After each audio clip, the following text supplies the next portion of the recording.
Alors que mes cousins fêtaient leurs héritages millionnaires lors des funérailles de mon grand-père, je restais debout, un peu à l'écart, tenant une enveloppe froissée contenant seulement un billet d'avion. Ce jour-là, tout le monde s'est moqué de moi. 6 mois plus tard, ils me suppliaient de leur pardonner. Je m'appelle Nathan Whitmore et je vais vous raconter comment le pire jour de ma vie est devenu le commencement de tout ce dont je n'avais jamais imaginé avoir besoin. Mais d'abord, laissez-moi vous présenter les joueurs de cette partie que mon grand-père avait orchestrée depuis l'au-delà. Il y avait Preston, mon cousin aîné, vêtu d'un costume Armani à 5 000 $, déjà en train de répéter son discours de PDG destiné aux employés de l'entreprise. Mallory, sa sœur, cachait à peine son excitation derrière ses lunettes de soleil de luxe, sûrement en train de réfléchir quel filtre Instagram mettrait le mieux en valeur son nouveau yacht. Leurs parents, Vernon et Béatrice, se tenaient là tels des vautours qui avaient enfin trouvé leur proie. La main de mon oncle se tendait déjà vers les documents que l'avocat tenait. Et puis il y avait moi, un professeur d'histoire au lycée, qui avait conduit 3 heures dans une Honda Civic aux freins usés, simplement pour dire adieu à la seule personne de cette famille qui m'ait jamais vraiment vu. Mon grand-père Roland avait bâti un empire à partir de rien, transformant un simple bateau de pêche en la Whitmore Shipping Industries. Tout le monde voulait une part de son royaume. Tout le monde, sauf moi. Moi, je voulais juste 5 minutes de plus pour jouer aux échecs avec le vieil homme qui m'avait appris que les coups les plus puissants sont ceux qu'on ne voit jamais venir. Ces funérailles n'étaient pas seulement un adieu. C'était le jour où j'ai compris que parfois, le plus petit des cadeaux cache le plus grand des secrets, et que parfois, ceux qui rient de vous sont déjà debout sur un sol prêt à s'effondrer sous leurs pieds. Mon réveil sonnait à 5h30 chaque matin de semaine, comme il le faisait depuis 6 ans, depuis que j'avais commencé à enseigner au lycée Lincoln à Detroit. Le plafond de mon appartement d'une pièce portait toujours la même tache d'eau que je contemplais depuis 3 ans. Si on plissait les yeux, on aurait dit l'État du Texas. Le chien du voisin aboyait, ponctuel comme une horloge, et j'entendais Madame Chen commencer ses exercices matinaux à travers les murs fins comme du papier. C'était ma vie, prévisible, modeste et complètement différente de l'univers dans lequel j'avais grandi. Être un Whitmore, cela signifiait quelque chose dans certains cercles. Cela voulait dire club nautique et école privée, résidence d'été et portefeuille d'action. Pour moi, cela signifiait choisir entre payer le loyer ou réparer la boîte de vitesse de ma voiture. J'avais tourné le dos à tout cela pour enseigner la Révolution américaine et la Grande Dépression à des adolescents. Mon père, Dennis, avait été le seul à comprendre ce choix. Il est mort quand j'avais 15 ans, une crise cardiaque à son bureau, alors qu'il relisait des contrats pour la division de mon oncle Vernon. Il avait passé toute sa vie à être l'homme responsable, fiable, celui qui ne se plaignait jamais quand Vernon s'appropriait ses idées. Ses dernières paroles pour moi furent: Nathan, ne les laisse jamais te transformer en ce que tu n'es pas. Ton grand-père l'a fait avec moi. Regarde où cela m'a mené. 3 heures plus tard, il était parti. Ma mère, Grace, a ramassé les morceaux. Infirmière à l'hôpital de Detroit, elle enchaînait les gardes de 12 heures pour nous maintenir à flot, après avoir découvert que mon père avait cédé la plupart de ses parts de l'entreprise pour aider Vernon à couvrir de mauvais investissements. C'était lui, toujours en train de réparer les erreurs des autres, persuadé que la famille signifiait sacrifice. Mon grand-père Roland était un mystère dans un costume 3 pièces. Il avait créé Whitmore Shipping avec la prime de sa démobilisation de la marine après la Seconde Guerre mondiale. Quand je suis né, il possédait déjà une flotte de cargos, des entrepôts dans 12 villes et assez d'argent pour tout acheter. Mais il avait une conviction. Il ne croyait pas au fait de donner, mais au fait de mériter. Chaque carte d'anniversaire venait avec un billet de 20 $ et une note disant « Fais en sorte que cela vaille davantage ». Chaque cadeau de Noël était pratique. Des livres sur les affaires ou des certificats de cours de comptabilité en ligne. La seule fois où je l'ai senti vraiment intéressé par moi fut lors de nos parties d'échecs du dimanche. Cela avait commencé quand j'avais 10 ans, juste après avoir gagné le tournoi scolaire. Il s'était présenté chez nous, avait installé l'échiquier et dit: Montre-moi ce que tu as. J'ai perdu en 12 coups, mais il est revenu le dimanche suivant, et le suivant encore. jusqu'à ce que ces parties deviennent notre rituel. Tu joues comme ton père, m'avait-il dit un jour. Trop soucieux de protéger tes pièces, pas assez concentré sur la victoire. Peut-être que je ne veux pas tout sacrifier juste pour gagner, avais-je répliqué. Il avait alors souri, le premier vrai sourire que je lui avais jamais vu. C'est peut-être pour ça que tu es le seul qui m'intéresse encore, Nathan. Preston et Mallory n'avaient jamais compris nos parties. Preston préférait suivre mon grand-père au bureau, apprendre les marges de profit et les paradis fiscaux. Diplômé de Wharton, la même université que mon grand-père, il le rappelait à chaque occasion. Chaque dîner de famille se transformait en conférence TED de sa part, pleine de graphiques et de mots à la mode. Mallory, elle, avait choisi une autre voie. Elle s'était faite marque. 200 000 abonnés la regardaient de poser sur divers bateaux, vêtus de différentes tenues de créateurs, dans différents ports d'Europe. Elle appelait ça « construire sa plateforme ». Mais en réalité, elle se contentait de brûler l'argent de mon grand-père. Vernon et Béatrice, leurs parents, formèrent le couple puissant, le plus creux que j'aie connu. Vernon était devenu directeur financier de l'entreprise, bien que la plupart du travail réel fût fait par son assistante. Béatrice passait ses journées dans des galas de charité, non pas par générosité, mais pour apparaître dans les pages mondaines. Et moi, j'enseignais la Constitution à 43 adolescents, corrigeais des copies sur une table achetée dans un vide-grenier, et je me sentais plus accompli que n'importe lequel d'eux ne pouvait l'imaginer. C'était ma vie, avant les funérailles, avant l'enveloppe, avant que tout ne change. Je croyais savoir qui j'étais, d'où je venais. Mais je regardais les mauvaises pièces sur l'échiquier depuis le début. Le Rochester Country Club n'avait jamais semblé aussi étouffant que cet après-midi d'octobre. Mon grand-père Roland avait expressément demandé que son testament soit lu ici, dans la même salle lambrissée de chêne où il avait conclu ses plus grands contrats, entre cognac et cigares. La table en acajou reflétait nos visages comme un miroir sombre. Je vis Preston ajuster sa Rolex pour la 3e fois en 5 minutes. Nous venions du cimetière où la pluie d'automne avait transformé l'enterrement en bourbier, ce dont Béatrice s'était plainte pendant tout le trajet. Avant de commencer, déclara maître Harwick, l'avocat de la famille, en ajustant ses lunettes métalliques. Je veux que vous sachiez que Roland a été très précis concernant ses dispositions. Il a revu ce testament une semaine avant son décès. Vernon se pencha en avant, ses mains déjà crispées par l'anticipation. Nous comprenons, Harwick. Roland m'a longuement parlé du plan de succession. Un mensonge, et tout le monde le savait. Mon grand-père ne discutait jamais d'affaires hors du bureau, encore moins pour promettre des postes. Mais Vernon clamait partout qu'il deviendrait PDG, que Preston serait son bras droit et que l'héritage familial était assuré. Très bien, poursuivons. Harwick ouvrit le dossier en cuir. À mon fils aîné, Vernon Whitmore, et à son épouse, Béatrice, je lègue la maison des Hamptons et le portefeuille d'investissement du comte se terminant par 471. Béatrice saisit le bras de son mari, son bracelet de diamants étincelant. La maison des Hamptons. Oh, Vernon, il s'est souvenu combien nous aimions cet endroit. À mon petit-fils, Preston Whitmore, poursuivit Harwick, je lègue la Whitmore Shipping Industries et tous ses actifs opérationnels, à condition qu'ils maintiennent le niveau d'emploi actuel pendant au moins 1 an. Preston se leva si brusquement que sa chaise grinça. Je le savais, grand-père, je ne vous décevrai pas. Il sortait déjà son téléphone, sans doute pour mettre à jour son profil LinkedIn avec le titre de PDG. À ma petite fille, Mallory Whitmore, je lègue l'appartement de Manhattan sur Central Park West, ainsi que le yacht Serenity, actuellement amarré à Newport. Mallory poussa un cri si aigu qu'il aurait pu briser du cristal. L'appartement? Mon Dieu, vous vous rendez compte de ce que ça vaut? Et le yacht? Mes abonnés vont mourir de jalousie. Puis Harwick se tourna vers moi.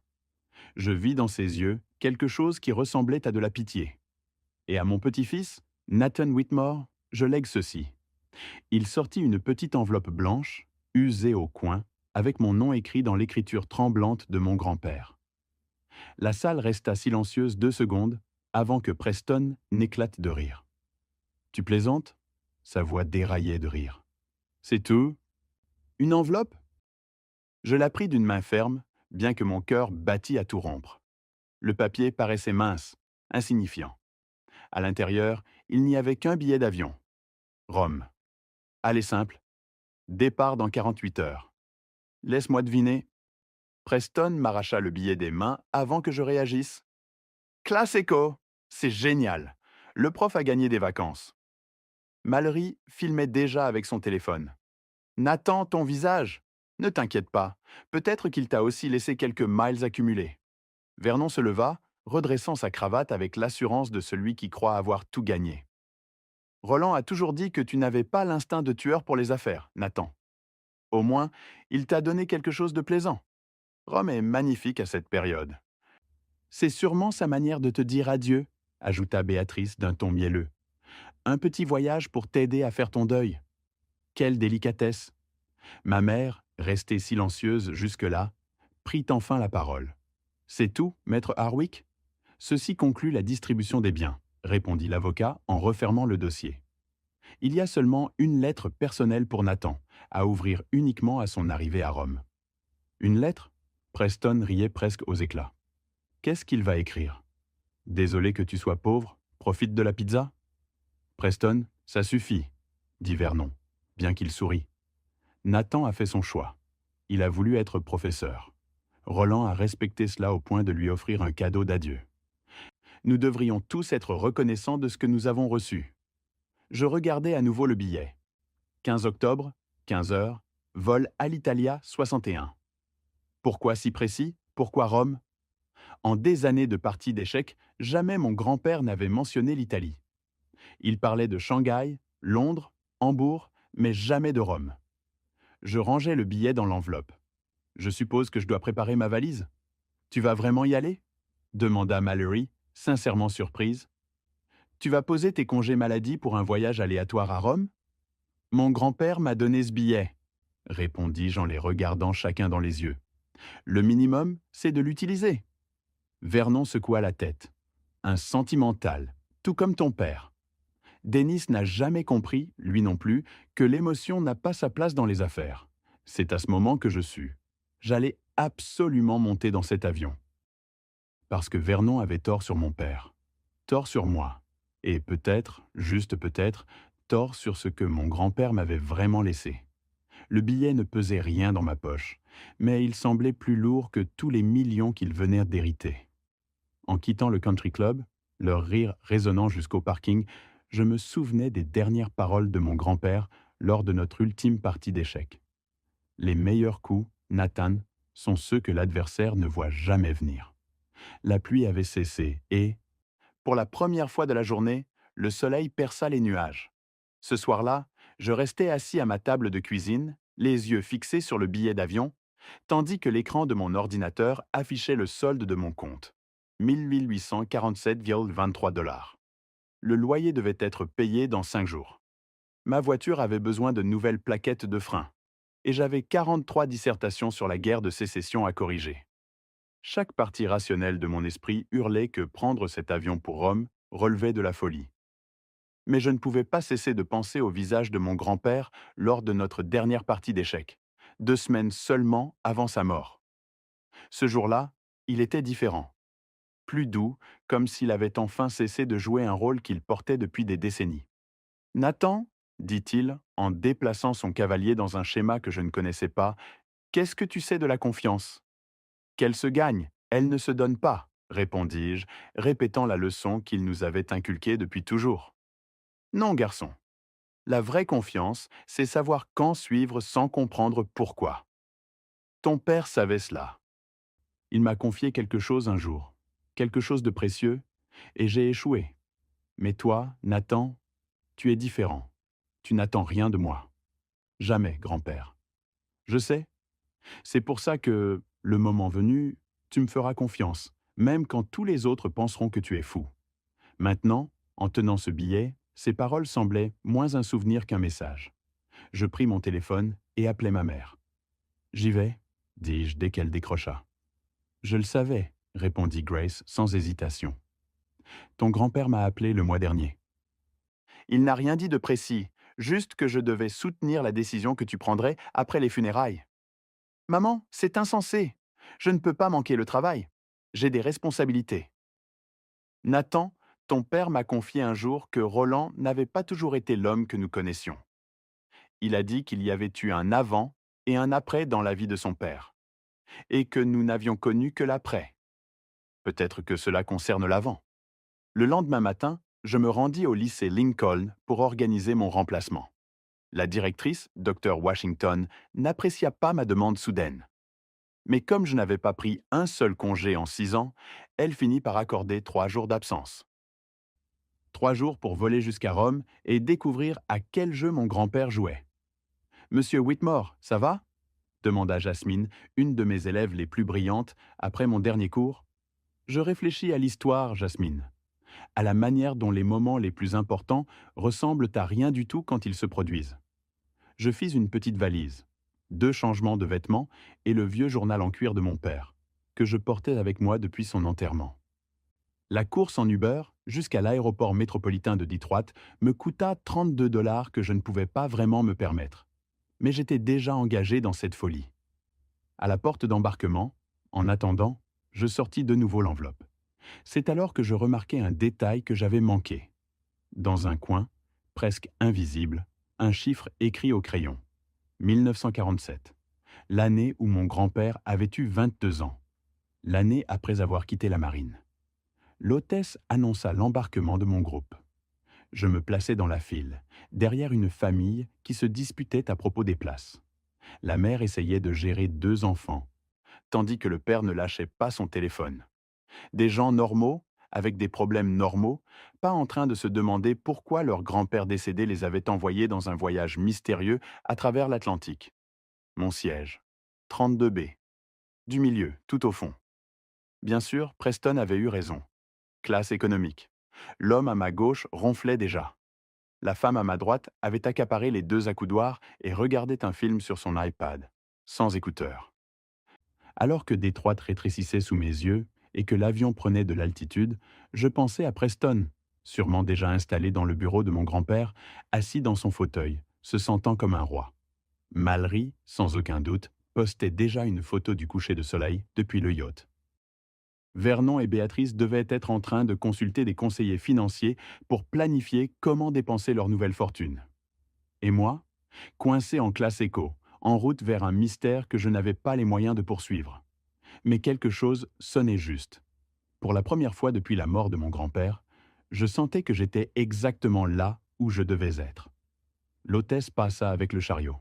« Monsieur, quelque chose à boire ?»« Juste de l'eau, merci. » En ouvrant la bouteille, je me souvenais d'une autre leçon d'échec.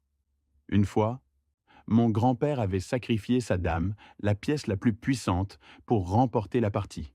J'avais été choqué, incapable de comprendre pourquoi il renoncerait à tant. Le pouvoir, Nathan, ce n'est pas ce que tu possèdes, m'avait-il expliqué. C'est ce que tu es prêt à perdre pour obtenir quelque chose de mieux. La plupart ne voient pas au-delà de la perte. C'est pour ça qu'ils ne gagnent jamais vraiment. L'avion vira vers l'est, plongeant dans la nuit, en direction de Rome et de tout ce que mon grand-père y avait caché. Mes cousins pensaient avoir hérité de tout ce qui comptait. Mais alors que je m'installais pour 8 heures de vol, j'avais la sensation que la véritable partie de mon grand-père ne faisait que commencer, et que j'étais le seul pion qu'il avait placé sur l'échiquier. Les roues touchèrent la piste de l'aéroport de Fiumicino, à Rome, exactement à 15h07 heure locale.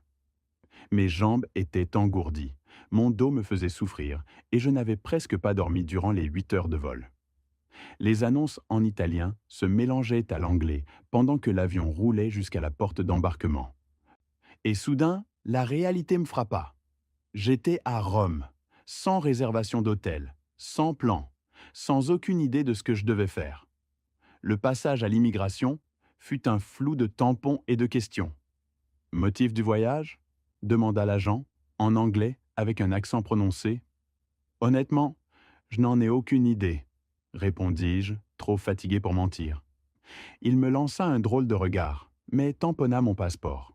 « Bienvenue en Italie. » Je suivis la foule vers le hall des arrivées, bien que je n'ai qu'un bagage cabine. C'était le chaos. Familles qui se retrouvaient, chauffeurs brandissant des pancartes pour des hommes d'affaires, touristes égarés. J'allais me diriger vers la sortie quand je le vis. Une pancarte professionnelle portant mon nom, Nathan Whitmore, tenue par un homme en costume noir élégant. Mon cœur s'arrêta un instant. J'avançai prudemment. Je suis Nathan Whitmore. Le visage du chauffeur s'illumina de soulagement. Monsieur Whitmore, enfin, venez vite, s'il vous plaît. Son anglais était fortement accentué, mais parfaitement compréhensible. Qui vous envoie? Votre grand-père. Il a tout organisé il y a plusieurs mois. Je m'appelle Lorenzo. Venez, nous avons une longue route. Avant que je puisse protester, il prit ma valise et me conduisit vers une Mercedes noire qui valait plus que 2 ans de mon salaire. L'air d'octobre était doux, rien à voir avec le froid automnal de Détroit. Lorenzo ouvrit la portière arrière et je m'installai sur les sièges de cuir, aussi moelleux que des nuages. Où allons-nous? Demandai-je, alors qu'il quittait le trottoir. Au domaine Montouri, à 1 heure au nord, dans les collines Sabines. Je ne comprends pas. Mon grand-père n'a jamais parlé d'un domaine en Italie. Lorenzo croisa mon regard dans le rétroviseur. Monsieur Roland en était propriétaire depuis 45 ans. Il venait chaque mois de septembre, une semaine, toujours seul. 45 ans, depuis 1980. J'avais 12 ans à l'époque. Rien n'avait de sens. Nous quittâmes l'étendue urbaine de Rome pour grimper dans des collines couvertes de vignes et d'oliviers. Le paysage était d'une beauté douloureuse, digne d'un film sur la redécouverte de soi en Italie. Lorenzo conduisait avec cette assurance typiquement italienne, avalant les virages à une vitesse qui me faisait agripper la poignée de la portière. Comment avez-vous connu mon grand-père? Demandai-je. Mon père était son chauffeur d'abord. Quand il est mort, j'ai pris la relève, 20 ans déjà. Je conduisais M. Roland à chacune de ses visites. 20 ans de visites de septembre, et personne dans la famille n'en avait jamais rien su. Qu'avait-il encore caché? La route devint plus étroite, serpentant à travers un petit village où des vieillards assis devant un café nous observaient passer. Puis Lorenzo tourna dans une allée bordée de cyprès. Au bout, des grilles automatiques s'ouvrirent toutes seules, révélant une villa qui me coupa le souffle. 3 étages de pierre couleur miel, des terrasses surplombant des vignes à perte de vue, des jardins dignes d'une peinture de la Renaissance. Lorenzo gara la voiture devant d'immenses portes de bois massif, vieilles de plusieurs siècles. Avant que j'aie le temps de réaliser, les portes s'ouvrirent. Une femme âgée apparut. Elle était élégante d'une grâce qui n'avait rien à voir avec l'argent, mais tout à voir avec la dignité. Ses cheveux argentés étaient tirés en un chignon simple, ses yeux de la même nuance d'acier que ceux de mon grand-père. Elle s'avança lentement vers moi, les larmes coulant sur son visage. Je sus déjà, avant même que Lorenzo ne prononce les mots qui allaient tout changer. Nathan, dit-il doucement, voici votre grand-mère, Sophia Whitmore. Le monde bascula. Je dus m'appuyer sur la voiture pour ne pas tomber. Impossible, ma grand-mère est morte avant ma naissance. Sophia saisit mes mains avec une force surprenante. Votre grand-mère américaine, Carole, est morte. Mais moi, je suis bien vivante. Son accent était musical, son anglais parfait, bien que formel. Elle scruta mon visage comme pour l'imprimer dans sa mémoire. Tu as ses yeux, murmura-t-elle. Mais l'esprit doux de ton père. Viens, Nathan. Il y a tant à te dire. L'intérieur de la villa respirait une élégance sobre, rien à voir avec le faste criard de la demeure de Vernon et Béatrice. Sophia me conduisit dans un salon dont les murs étaient couverts de photographies. J'y vis mon grand-père, jeune et riant, debout devant une petite église. Une photo de mariage. Roland et Sophia, à peine dans la vingtaine, rayonnant de bonheur. Nous nous sommes mariés en 1947, dit Sophia, observant ma réaction. Roland était venu en Italie avec la marine et il était resté après la guerre pour participer à la reconstruction. Nous nous sommes rencontrés lors d'un bal à Rome. Il était si beau, si plein de rêves. Nous avons commencé avec rien, juste quelques hectares de vignes qu'un ami nous avait vendus pour presque rien. Elle versa 2 verres de vin d'une carafe en cristal. Ceci vient de notre domaine. Nous l'appelons Heredita, héritage. Le vin était extraordinaire, complexe et riche. Je ne comprends pas, mon grand-père avait donc une vie entière ici. Plus qu'une vie, Caro. Il avait une famille, moi notre fils Augusto, les petits-enfants qu'il n'a jamais connus parce qu'il a choisi l'Amérique à la place. Il vous a abandonné. La guerre de Corée a éclaté. Roland s'est senti appelé par le devoir. Il devait partir 6 mois. Mais en permission, il a rencontré ta grand-mère américaine. Elle était enceinte de Vernon. Un homme honorable m'aurait divorcé. Mais Roland ne pouvait pas renoncer à l'une ou l'autre de ses vies. Alors, il a gardé les deux séparés, en secret. Mes mains tremblaient. Il a vécu dans le mensonge. Non, Nathan. Il a vécu deux vérités. Il nous a aimés différemment. Le vignoble a prospéré. Il envoyait de l'argent, venait chaque année, mais il n'a jamais su choisir, jusqu'à aujourd'hui. Sophia s'approcha d'un vieux bureau et en sortit un dossier épais. Whitmore Vineyards International. 47 millions de dollars d'actifs. Tout est à toi, Nathan. Il a été très clair. Ni Vernon, ni Preston. Toi. Les documents étaient accablants. Actes, contrats, relevés bancaires. La preuve que mon grand-père avait bâti un empire séparé de l'autre côté de l'Atlantique. Mais ce qui me bouleversa le plus fut la vidéo que Sophia lança sur un vieil ordinateur portable, enregistré 1 mois avant sa mort. Le visage de Roland remplit l'écran. Pour la première fois, il semblait en paix. Nathan, si tu regardes ceci, c'est que tu m'as fait assez confiance pour prendre l'avion. Bien. Tu as toujours été le seul à comprendre que certaines choses comptent plus que l'argent. Tes cousins ont reçu ce qu'ils voulaient, l'apparence du succès. Mais les apparences sont trompeuses. Il se pencha vers la caméra. Whitmore Shipping perd de l'argent depuis 3 ans. Je l'ai caché dans les comptes, mais Preston va hériter d'un désastre. L'appartement a 3 hypothèques. Le yacht est en leasing. La maison des Hamptons, la banque en possède 70%. Je leur ai donné exactement ce qu'ils valorisaient, des trophées creux, dorés seulement à l'extérieur. Mais toi, Nathan, tu venais chaque dimanche jouer aux échecs. Tu ne demandais rien. Tu ne cherchais aucune place. Tu as choisi d'enseigner plutôt que l'argent, parce que tu voulais du sens. Alors, je te donne ce que tu n'as jamais demandé. La vérité, une famille, et oui, une richesse bien réelle. Son regard redevint perçant. Ah, et Nathan, ton prochain coup t'appartient. Mais voici mon conseil. Preston t'appellera dans 1 mois, suppliant ton aide. Sois plus généreux avec lui qu'il ne l'a été avec toi. C'est cela qui fait de toi un homme meilleur. Échec et mat, mon garçon. L'écran s'éteignit. Sophia posa doucement une main sur mon épaule. Il parlait de toi tout le temps. À chaque visite, des histoires sur son petit-fils, le professeur qui avait choisi le sens plutôt que l'argent. Je passai 3 semaines en Italie, apprenant tout. Mon oncle Augusto, si semblable à mon père que cela m'en serrait la poitrine, gérait le vignoble avec une efficacité tranquille, sans amertume d'avoir été le fils caché. Mes cousins italiens, Marco et Elena, m'accueillirent comme un frère. Ils m'enseignèrent le vin, la terre et le grand-père qu'ils avaient connu, un homme plus léger, riant dans les champs, les mains dans la terre. Rien à voir avec l'homme d'affaires que j'avais connu. L'appel de Preston arriva exactement 23 jours plus tard, alors que j'étais de retour à Detroit. Minuit. Nathan, il faut qu'on parle. Sa voix n'avait plus aucune arrogance. L'entreprise est en faillite. Les comptables ont tout découvert. Papa a perdu la maison. L'appartement de Mallory a été saisi hier. Tout est parti. Je suis désolé, Preston. Non, tu ne l'es pas. Et tu ne devrais pas l'être. Nous avons été horribles avec toi. Mais le grand-père t'a laissé quelque chose de réel, n'est-ce pas? Oui. Bien. Tu le mérites.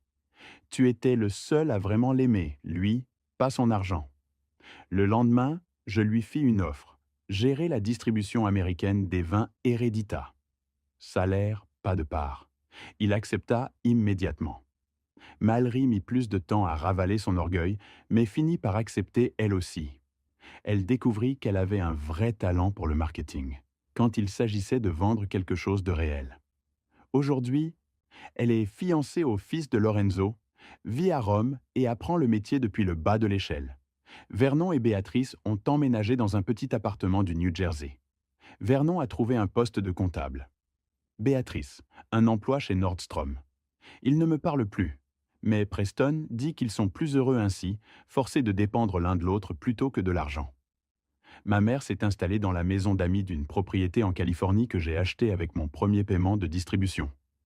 Elle a pris sa retraite d'infirmière et passe ses journées à peindre, ce qu'elle avait toujours voulu faire, sans jamais en avoir le temps. Et moi, j'enseigne encore, mais seulement à mi-temps. L'été, je le passe en Italie, apprenant le métier du vin, découvrant la famille que je n'avais jamais connue. Mes élèves trouvent hilarant que leur professeur d'histoire soit propriétaire d'un vignoble. J'en profite pour leur enseigner le commerce international, l'agriculture et les entreprises familiales. La semaine dernière, je jouais aux échecs avec Augusto à la villa, lorsqu'il me dit quelque chose qui me glaça. Ton grand-père disait toujours que le gagnant n'est pas celui qui prend le plus de pièces, mais celui qui sait lesquelles comptent vraiment. Je regardais l'échiquier, puis les vignes par la fenêtre, puis la photo de mon grand-père au mur, jeune et plein d'espoir, en 1947. Il a gagné, dis-je. Il a juste fallu 60 ans pour que la partie se termine. Augusto sourit. Non, Nathan, c'est toi qui as gagné. Tu ne savais simplement pas que tu jouais. Cette enveloppe froissée, dont tous s'étaient moqués, n'était pas seulement un billet d'avion. C'était une invitation à découvrir qui j'étais vraiment, d'où je venais, et ce qui importait réellement. Mon grand-père avait donné à mes cousins ce qu'il pensait vouloir. À moi, il avait donné ce dont je ne savais pas avoir besoin. La dernière bouteille de vin qu'il avait produite de ses propres mains se trouve dans mon appartement de Détroit, encore scellée.